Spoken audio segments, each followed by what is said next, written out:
Hello বন্ধুরা, সবাইকে welcome জানাচ্ছি চৈতালি রান্নাঘরে। আজকে আবারও আর একটা ধোসার রেসিপি নিয়ে চলে এসেছি। ইনস্ট্যান্ট ধোসা, চাল ডাল ছাড়াই তৈরি হবে আমাদের ধোসা। দেখো কতটা ক্রিস্পি হয়েছে। এরকম ক্রিস্পি ধোসা বানানোর জন্য আমাদের চাল ডালও প্রয়োজন নেই, ভেজানোরও ব্যাপার নেই, বাটাবাটিরও ঝামেলা নেই। একদম মুচমুচে দোকানের মতো ক্রিস্পি ধোসা তৈরি হবে সুজি দিয়ে।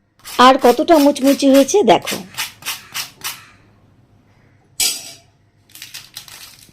কতটা ক্রিস্পি হয়েছে শুধু এই ধোসা। আওয়াজ শুনলে বুঝতে পারছো কতটা মুচমুচ করে ভেঙে যাচ্ছে। এরকম মুচমুচে ধোসা বানানোর জন্য লাগবে আমাদের সুজি, আর লাগবে হাতে সময় মাত্র 15 মিনিট। 15 মিনিটে ধোসা তৈরি করে দেখাবো, আর তার সাথে ধোসা দেওয়ার তরকারি করে দেখাবো। চলো দেখে নেওয়া যাক আজকের রেসিপি। প্রথমে একটা মিক্সার জারের মধ্যে আমি এখানে নিয়ে নিচ্ছি মেজারিং কাপে 1 কাপ সুজি। তোমরা যে কোনো কাপ মেপে এখানে 1 কাপ সুজি নিতে পারো। আর সাথে নিচ্ছি 1 টেবিল চামচ আটা, যে আটা দিয়ে আমরা রুটি খাই। আর নিচ্ছি 1 টেবিল চামচ বেসন। খুব ভালো কিন্তু এটা কালার আনবে, মুচমুচে করবে, আর বাইন্ডিংয়েরও কাজও কিন্তু খুব ভালো করবে। সেজন্য এখানে কিন্তু 1 টেবিল চামচ বেসন দিতেই হবে। আর দিচ্ছি 1 চামচ চিনি। এটাও কিন্তু ধোসাটাকে আরও ক্রিস্পি করবে, আর কালারটাকে কিন্তু খুব সুন্দর করবে। দিয়ে একটু ভালোভাবে গুঁড়ো করে নিচ্ছি। 1 মিনিটের মতন মিক্সি চালালেই কিন্তু আমাদের এটা পাউডার ফর্মে চলে আসবে। তবে কিন্তু খুব একটা পাউডার না করলে হলেও সব কিছুকে ভালোভাবে একটুখানি মিক্সি চালিয়ে মিশিয়ে নিলেই হবে। এবার নিয়ে নিচ্ছি একটা বাউলের মধ্যে সুজি, আটা, বেসন মেশানো পাউডার। আর এবার এর মধ্যে আমি দিয়ে দিচ্ছি স্বাদ মতন 1 চামচ নুন। এর সাথে দিচ্ছি 1 কাপ টক দই। আমার 1 কাপের থেকে একটু কম ছিল, তাই এর মধ্যে একটু জল দিয়েছি। তবে দইটা কিন্তু একদম ফ্রেশ নেবে, যেন খুব একটা টক না হয়। এবার ভালোভাবে দইয়ের সাথে আমাদের সুজির পাউডার একটুখানি খালি মিশিয়ে নিতে হবে। এখন কিন্তু খুব ভালোভাবে মেশানোর দরকার নেই, যেন ভালোভাবে দইয়ের সাথে এটা ভিজে থাকে, ঠিক এমন করে এখন মেশালে কিন্তু হবে। তো আমি এটাকে ভালোভাবে দইয়ের সাথে কিন্তু একটুখানি মিশিয়ে নিয়েছি। এবার আমি এই ব্যাটার ঢাকা দিয়ে রেখে দিচ্ছি 5 মিনিটের জন্য। তার ফাঁকে তৈরি করে দেখাবো ধোসাতে দেওয়ার তরকারি বা সবজি। আমি কিন্তু এর আগে আটা দিয়ে কিভাবে ধোসা তৈরি করতে হয় সেই রেসিপি দিয়েছি, তার সাথে সবজি দিয়েছি। আর একটা ধোসার রেসিপিতে কিন্তু আমি ধোসার চাটনি দেওয়া দেখিয়েছি। তো এখানে আমি গ্যাস ওভেনে ফ্রাই প্যানে নিয়ে নিলাম 1 টেবিল চামচ সাদা তেল। তেল একটুখানি গরম হয়ে গেলে এবার আমি এর মধ্যে দিয়ে দিচ্ছি প্রথমে সর্ষে। তোমরা এখানে সাদা কালো যেরকম খুশি সর্ষে নিতে পারো। 1 চামচ দিলাম সাদা সর্ষে। একটু ঢাকা দিয়ে দিচ্ছি, সর্ষের সময় খুব লাফাবে। একটুখানি ঢাকা দিয়ে এটাকে সর্ষেটাকে একটু গরম করে নেওয়ার পর এবার আমি এর মধ্যে দিয়ে দিলাম ছোলার ডাল 1 চামচ বা চানার ডাল যেটাকে বলা হয়। দেওয়ার পরে এর মধ্যে এবার দিয়ে দিচ্ছি ফ্রেশ কারি পাতা। আমরা জানি যে কোনো সাউথ ইন্ডিয়ান রেসিপিতে কারি পাতা ফ্লেভারটাই কিন্তু পুরোপুরি টেস্টটাকে একদম অন্যরকম করে দেয়। কারি পাতার সাথে একটুখানি আমি ভেজে নিয়েছি। এবার আমি এর মধ্যে দিয়ে দিচ্ছি পেঁয়াজ কুচি। আমি এখানে একটা বড় সাইজের পেঁয়াজের হাফ দিয়েছি। আর দিচ্ছি 1 টেবিল চামচের মতন আদা কুচি। আর সাথে দিচ্ছি লঙ্কার গুঁড়ো। লঙ্কার গুঁড়োর জায়গায় তোমরা কিন্তু এখানে কাঁচা লঙ্কা কুচি দিতে পারো, আর হলুদও দিতে পারো। হলুদ গুঁড়ো দিলাম না। দিচ্ছি স্বাদ মতন 1 চামচ নুন। দিয়ে 2 মিনিটের মতন প্রথমে পেঁয়াজকে একটুখানি আমাদের ভেজে নিতে হবে। এই ধোসা খাওয়ার জন্য কিন্তু আমাদের অপেক্ষা করতে হবে না। মাত্র 15 মিনিটের মধ্যে আমরা কিন্তু এই ক্রিস্পি মুচমুচে একদম দোকানের মতন ধোসা বাড়িতে বানিয়ে নিতে পারবো। তো এখানে আমি 2 মিনিটের মতন প্রথমে পেঁয়াজ ভেজে নিয়েছি। এর থেকে বেশি আমি আর এখানে পেঁয়াজ ভাজছি না। আমার এর আগের ধোসার রেসিপিতে সবজিটা কিন্তু একটু অন্যরকম ছিল, তোমরা চাইলে কিন্তু দেখে নিতে পারো। এবার এখানে আমি দিয়ে দিচ্ছি আগে থেকে সেদ্ধ করা আলু। আলুটা কিন্তু আগে থেকে সেদ্ধ করে নিতে হবে, এরকম শুকনো আলু কিন্তু আমাদের লাগবে। এবার ভালোভাবে আলুর সাথে সব মশলা মিশিয়ে নিতে হবে। ধোসা বানাতে কিন্তু অনেকেরই এখনও একটু ভয় লাগে বা প্রবলেম হয়, বানাতে ঠিকমতো ধোসাও হয় না। তো সেই জন্য বলবো আমার রেসিপিটাকে ভালো করে ফলো করো। অনেক রকম ধোসার রেসিপি কিন্তু আমার চ্যানেলে বা পেজে দেওয়া আছে, চাইলে তোমরা কিন্তু খুব সহজেই চাল ডাল না ভিজিয়ে ইনস্ট্যান্ট ধোসা বাড়িতে বানিয়ে নিতে পারবে। রেসিপিটা ভালো করে ফলো করলে আমার মনে হয় তোমরাও কিন্তু খুব ভালো ধোসা বাড়িতে বানিয়ে নিতে পারবে। খুব ভালোভাবে আমি আলু মশলা একসাথে মিশিয়ে নিয়েছি। এবার আমি গ্যাস ওভেন বন্ধ করে দিচ্ছি। আমাদের ধোসাতে দেওয়া সবজি কিন্তু একদম রেডি, এটাকে রেখে দিচ্ছি পাশে। ততক্ষণ আমাদের ব্যাটার কিন্তু ভালোভাবে একটু রেস্ট পেয়েছে। এবার দেখে নিই ব্যাটার কিন্তু পুরো সুজি ফুলে একবারে দেখো টাইট হয়ে গেছে। তো এখন কিন্তু আমাদের এর মধ্যে পরিমাণ মতো জল লাগবে। এবার আমি এর মধ্যে দিয়ে দিচ্ছি 1/4 চামচ বেকিং সোডা, বা যেটাকে আমরা খাবার সোডা বলে থাকি, আর দিচ্ছি একটুখানি প্রথমে জল আর খাবার সোডার সাথে। এবার ব্যাটার আর একটুখানি ভালোভাবে মিশিয়ে নিচ্ছি।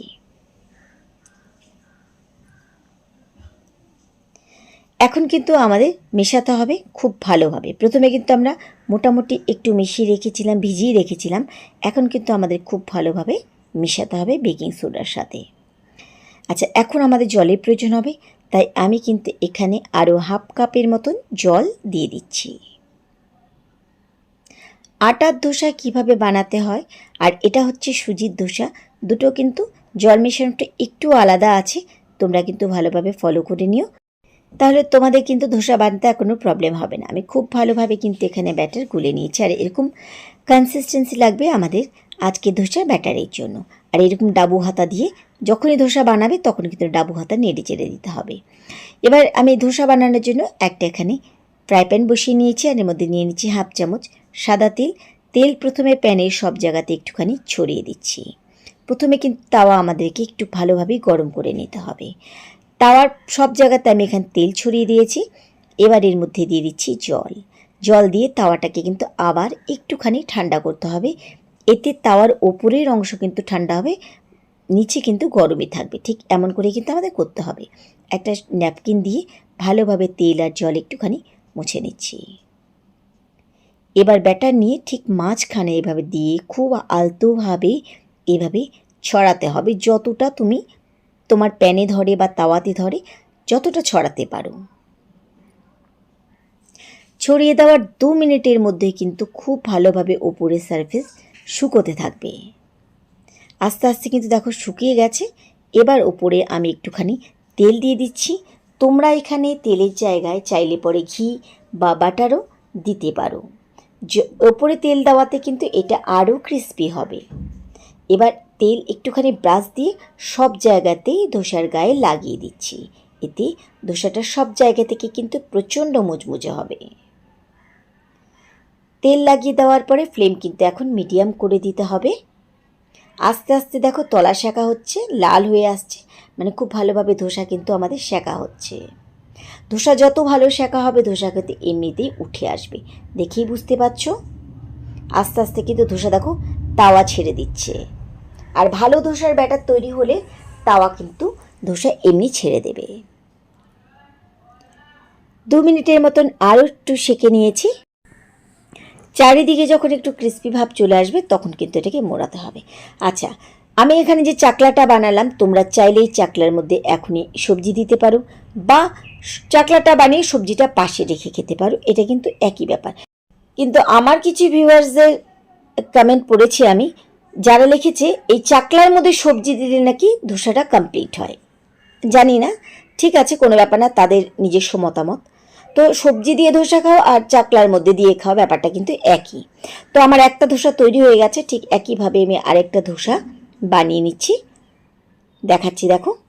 আবার ঠিক মাঝখানে আমি এভাবে ব্যাটার দিয়ে দিলাম, দিয়ে ভালোভাবে আলতো করে পুরো ধোসা এই ব্যাটার এভাবে ছড়িয়ে দিচ্ছি। যত ছড়াবে ধোসা কিন্তু ততটাই পাতলা ক্রিস্পি হবে। ভালোভাবে ছড়িয়ে দেওয়ার পরে আবার 2 মিনিটের মতন সেঁকতে দিচ্ছি। একটু সেঁকা হয়ে গেলে ওপরের সারফেস যখন একটুখানি দেখো শুকিয়ে এসেছে, আর শুকালে কিন্তু তবে কিন্তু তেল দেবে। এবার দিয়ে দিচ্ছি তেলটা কিন্তু তোমরা না চাইলে এটাকে বাদও দিয়ে দিতে পারো, তাতেও কিন্তু ধোসা ক্রিস্পি হবে, কারণ আমরা তেল দিয়ে ভালোভাবে মুছেছিলাম। এবার তেল আমি সম্পূর্ণ জায়গাতে ধোসার গায়ে একটুখানি ব্রাশ করে লাগিয়ে দিচ্ছি। আস্তে আস্তে দেখতে পাচ্ছ ধোসা কিন্তু নিচে শাঁকা হচ্ছে, লাল হওয়া শুরু হয়ে গেছে। ধোসা কিন্তু আমাদেরকে ভালোভাবে একটু তাওয়া থেকে এদিক ওদিক করে কিন্তু সেঁকে নিতে হবে, যেন ধোসাটা খুব ভালোভাবে সেঁকা হয়। তাওয়াটাকে একটু পজিশন চেঞ্জ করে সব দিকে যেন ভালোভাবে সেঁকা হয় সেভাবে সেঁকে নিচ্ছি। ভালোভাবে কিন্তু আস্তে আস্তে পুরো নিচ পোর্শন লাল হয়ে গেছে। দেখো কি সুন্দর আস্তে আস্তে উঠে আসছে। পুরো আমি কিন্তু ভালোভাবে এখানে সেঁকে নিয়েছি। এবার দিয়ে দিলাম একধারে সবজি। এবার আস্তে আস্তে করে এটাকে উল্টাতে থাকবো। দেখেই বুঝতে পারছো যে ধোসা কত ক্রিস্পি হয়েছে। তো দেখলে তো কত সহজে আমরা ইনস্ট্যান্ট ধোসা বানিয়ে নিতে পারলাম, তাও আবার চাল ডাল না ভিজিয়ে, না বেটে, কোনো রকম ঝামেলা না করে সুজি দিয়ে। কেমন লাগলো আমার আজকের ধোসার রেসিপি অবশ্যই কিন্তু তোমরা কমেন্ট সেকশনে জানাবে। রেসিপি ভালো লাগলে বরাবরের মতো কিন্তু লাইক করে দিও, আর রেসিপি সবার সাথে শেয়ার করে সবাইকে কিন্তু এই ভিডিওগুলো দেখার সুযোগ করে দিও। আজকের মতো সবাইকে ধন্যবাদ জানিয়ে এখানে বিদায় নিচ্ছি। আশা করি আমার আজকের রেসিপি ভালো লেগেছে। ফিরে আসবো আবার অন্য কোনো রেসিপির সাথে।